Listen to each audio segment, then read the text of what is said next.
Bonjour à tous, c'est Bertrand. Aujourd'hui, je voudrais vous montrer une petite astuce qu'on peut faire facilement et qui va probablement vous faciliter la vie à la fois sous WordPress et sous Instagram.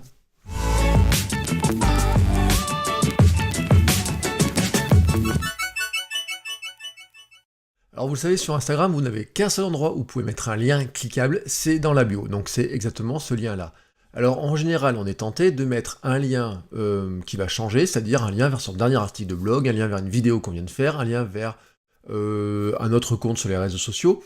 Et pour cela, on a différentes solutions. La première solution, c'est de modifier le lien directement. À chaque fois qu'on a un nouveau lien, on le modifie. L'autre moyen qu'on a trouvé, c'est de dire on va passer par une page intermédiaire qui va nous permettre de rediriger vers d'autres liens. Et cette page intermédiaire, par exemple, vous pourriez la créer avec un service qui s'appelle Linktree, qui est un service en partie gratuit, mais aussi avec des fonctionnalités payantes pour certaines fonctions, comme la personnalisation vraiment complète. Et Linktree vous permet, vous voyez, de faire une page dans laquelle vous allez pouvoir mettre des boutons comme ça. À chaque fois que vous publiez un nouvel article sur votre blog, vous venez sur l'administration de Linktree pour rajouter un bouton, et puis vous publiez, et donc dans le lien Instagram ici, au lieu de mettre le lien vers votre article, vous mettez toujours le lien vers la page Linktree, et donc à chaque fois que vous mettez à jour la page sur Linktree, et ben finalement le lien ici pointe vers Linktree. Ce que je vous propose aujourd'hui, c'est une autre solution qui est basée en fait sur un équivalent de Linktree que vous allez pouvoir faire directement sur votre blog. Du moment que vous avez un blog WordPress, je vous montre la méthode avec Gutenberg, qui est le nouvel éditeur de WordPress, qui arrivera dans WordPress 5.0, qui arrive dans les jours qui viennent, vraiment très rapidement. Comme ça, vous allez voir aussi à quel point c'est facile de le faire avec cet éditeur-là.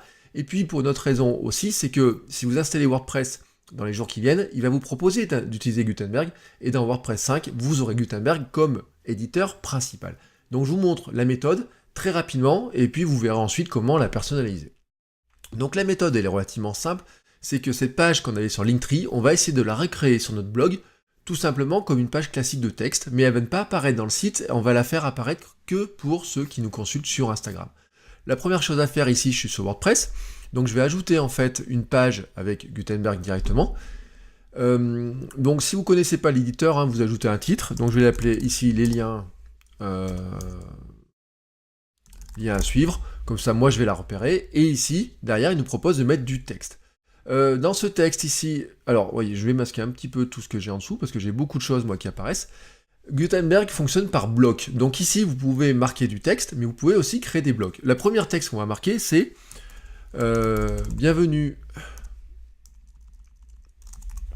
On va lui mettre un bonjour.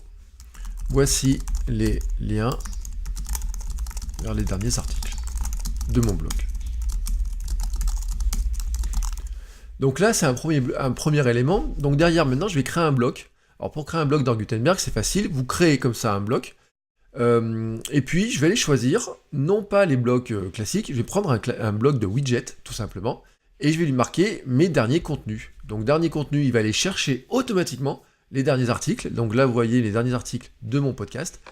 On pourrait avoir des options qui sont situées ici, par exemple, si je prends le bloc, voilà, ici, je vais avoir des dernières options, et notamment, je vais lui demander d'en afficher, par exemple, 20 ou 10, comme vous voulez, vous voyez, si j'en mets 20, il en met 20. Alors 20, ça fait peut-être un peu beaucoup, alors je vais choisir d'en mettre 10. Hop. Tac. L'autre avantage ensuite, c'est que vous pouvez compléter cette page-là. Par exemple, je vais marquer un autre élément, je vais marquer un titre. On va appeler ça, hop, me suivre sur les réseaux sociaux. Et ici, derrière, qu'est-ce que je vais faire? Je vais rajouter un bloc ici de texte, par exemple, dans lequel je vais marquer une liste. On va pouvoir dire YouTube.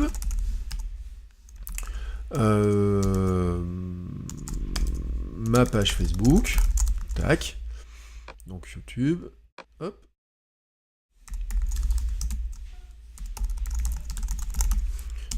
Voilà. Ma page Facebook, bon, vous avez compris le principe, je vais la faire comme ça, hop.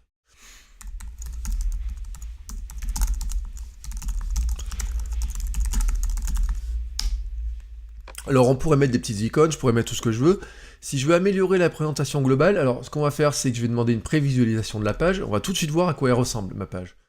Hop, là il me génère une prévisualisation. Alors vous voyez que ici, en fait, c'est vraiment une page qui est située sur mon blog, donc ce qui veut dire que j'ai tous les menus et tous les éléments. Ce que je vous propose de faire là, c'est je vais plutôt essayer moi de la personnaliser. Donc dans mon document, sur mon thème, j'ai des options, notamment de prendre une option avec un modèle type landing page.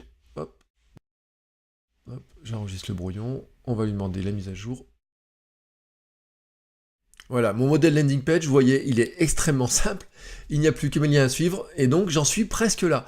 Alors qu'est-ce qu'il me restera à faire, bien sûr, pour améliorer le branding et pour avoir quelque chose qui ressemble à ça? Eh bien, vous l'avez compris, ça serait déjà de rajouter un élément important, c'est un logo, une image. Donc dans Gutenberg, ça se fait très simplement, vous passez ici, vous ajoutez un nouveau bloc, et mon bloc, je vais demander un bloc image. Voilà, et donc dessus, je vais aller dans mes bibliothèques de médias. Qu'est-ce que je vais faire? Eh ben, là, je vais chercher un logo.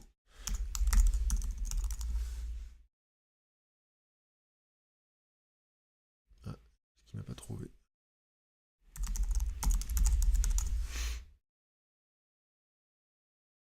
On cherche un logo, celui-ci veut faire l'affaire. Tac, donc là j'ai mon logo, j'enregistre le brouillon.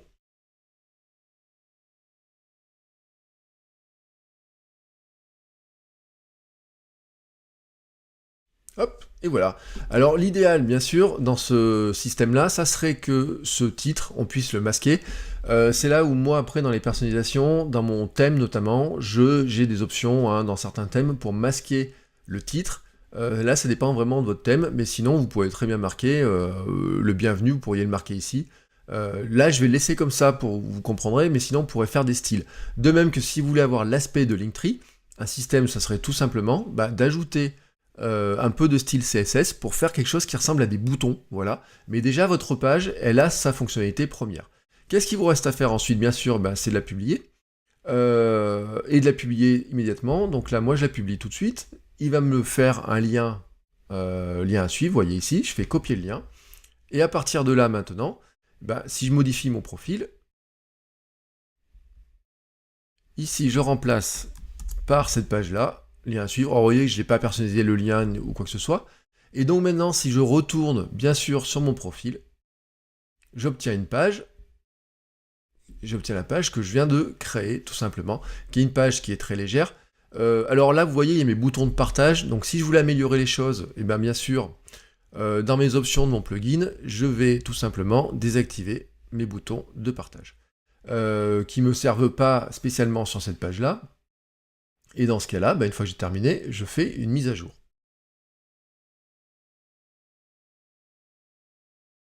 Hop, si j'actualise, vous voyez à quoi il va ressembler. Une fois publié. Allez, on actualise, on enlève tout ça. Alors bien sûr, là je suis en interface d'administration, c'est pour ça que vous avez cette barre en haut. Mais vous avez compris le principe. Là j'ai une page, il manque un peu de personnalisation. Le gros avantage de ça, ils sont multiples. Le premier, c'est que vous ne dépendez pas de Linktree directement. Alors Linktree, c'est un service qui est sympa, vous voyez, le look est pas mal. Mais en fait, Linktree vous propose des modèles tout faits, avec des couleurs, mais vous ne pouvez pas faire grand-chose comme personnalisation, ou sinon il faut payer. L'autre avantage, c'est que Linktree, vous ne savez pas ce qui va devenir du service. Le service pourrait très bien s'arrêter un jour, ou être blacklisté. C'est-à-dire que si beaucoup de spammers ou de gens mal intentionnés se servent de Linktree pour diriger des gens d'Instagram vers leur site, Instagram pourrait décider du jour au lendemain que finalement Linktree n'est pas un service recommandable, que si vous l'utilisez, c'est pas très bien vu, et donc dans ce cas-là, pourrait couper l'accès ou dire que c'est un site malveillant. Et dans ce cas, vous vous retrouverez sans page. Ici, c'est votre site à vous, et finalement, ce que vous mettez sur votre page ne dépend que de vous. L'autre chose qui est très intéressante, c'est qu'en faisant ça, vous pouvez programmer la publication et programmer l'apparition des liens. Tout simplement, si je programme dans un article pour demain, je n'ai pas besoin de venir demain sur ma page pour modifier cette page-là, puisque automatiquement le widget va récupérer les derniers articles publiés. Sur Linktree, pour le faire, il faudrait que je vienne demain, une fois que mon article est publié, ajouter mon bouton pour qu'il soit visible. Ce qui veut dire que comme ça, vous n'avez pas besoin de retoucher constamment à cette page-là. En fait, elle se met à jour entièrement, toute seule, et ainsi, vous avez une page qui est à jour, vous la mettez dans vos liens de description sur Instagram, et vous pourriez la partager aussi en profil, par exemple sur Twitter, vous pourriez la mettre aussi en profil sur Facebook, bref, à tout un tas d'endroits où vous ne pouvez mettre qu'un seul lien, mais où vous avez besoin de partager différents liens facilement. Je rajoute aussi, bien sûr, que vous pourriez avoir ici des petites icônes, vous pouvez faire toute une mise en page. Avec Gutenberg, vous avez vu ce widget-là, il est facile à mettre en œuvre.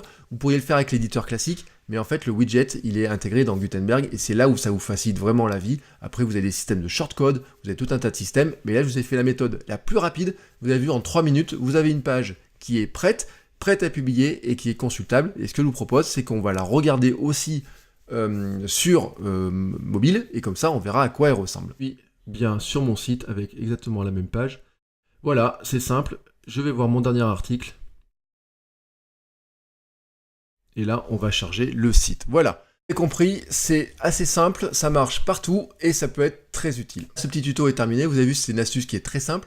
Je pense que vous allez vous faciliter la vie et que vous allez aussi vous éviter quelques mauvaises surprises. On ne sait pas ce qui va devenir de Linktree ou d'autres services comme ça. On ne sait pas ce qu'ils font des liens. C'est un intermédiaire supplémentaire entre Instagram et vous. Et autant couper comme ça les intermédiaires. Ça vous évite aussi d'avoir toujours à modifier vos liens dans la description. Vous pourriez le mettre aussi, si vous avez un swipe up, vous pouvez mettre aussi ce lien-là à chaque fois dans le swipe up. Bref, ça vous facilite la vie et ça vous permet de le faire très rapidement avec une méthode qui vous rend totalement indépendant, mais qui vous permet aussi de configurer cette page-là vraiment comme vous voulez, puisque cette page-là, elle est sur votre site. Voilà, j'espère que cette petite astuce vous a plu. Si vous en voulez d'autres, n'hésitez pas à me le dire en laissant un commentaire dans la description. Si vous avez besoin d'une petite précision, pareil, vous posez une question. Vous pouvez bien sûr aussi me retrouver sur les autres réseaux sociaux, je répondrai à toutes vos questions, et on se retrouve aussi très prochainement pour de nouveaux épisodes du podcast. Ciao ciao!